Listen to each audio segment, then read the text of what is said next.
సుమన్ టీవీలో మీ personal and business promotions కోసం కింది నెంబర్కి కాంటాక్ట్ చేయండి. నిర్మల్ జిల్లాలోని దస్తూరాబాద్ మండలం గొడిసెరాల రాజరాజేశ్వర స్వామి ఆలయంలో అద్భుతం జరిగింది. కానీ విని ఎరగని రీతిలో చోటు చేసుకున్న ఈ ఘటన సర్వత్రా చర్చనీయాంశమైంది. అదేంటో ఇప్పుడు చూద్దాం.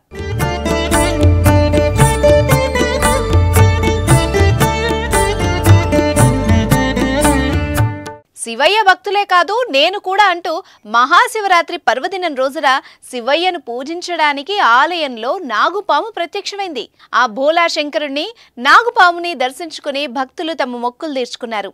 నిర్మల్ జిల్లాలోని దస్తూరాబాద్ మండలం గొడిసెరాల రాజరాజేశ్వర స్వామి ఆలయంలో మహాశివరాత్రి పర్వదినం సందర్భంగా గర్భగుడిలో నాగుపాము దర్శనమిచ్చింది. నిర్మల్ జిల్లాలోని దస్తూరాబాద్ మండలం గొడిసెరాల రాజరాజేశ్వర స్వామి ఆలయంలో మహాశివరాత్రి పర్వదినం సందర్భంగా గర్భగుడిలో నాగుపాము దర్శనమిచ్చింది.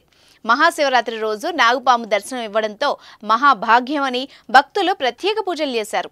ప్రతి ఏడాది శివరాత్రి రోజున నాగుపాము దర్శనమిస్తోంది.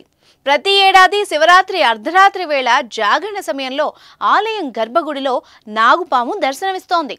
ఆలయంలో శివుని దర్శించుకుని అనంతరం అక్కడి నుంచి వెళ్లిపోతోంది. అయితే ప్రతి సంవత్సరం శివరాత్రి రోజు నాగేంద్రుడు రావడం తమ గ్రామవాసుల అదృష్టంగా చెప్పుకుంటున్నారు అక్కడి స్థానికులు. గతంలో వచ్చిన నాగుపామే మళ్లీ రావడం పట్ల భక్తులు సంతోషం వ్యక్తం చేస్తున్నారు. ఇప్పుడు శివయ్యను నాగేంద్రుడు దర్శించుకోవడం నెట్టింట్లో వైరల్ అవుతోంది. ఆలయంలో అద్భుతం జరిగింది అంటూ కొందరంటే కాదు కాదు మహా అద్భుతం అంటూ మరికొందరు అంటున్నారు. కానీ విని ఎరగని అద్భుతం జరిగింది అని ఎక్కువ మంది కామెంట్ చేశారు.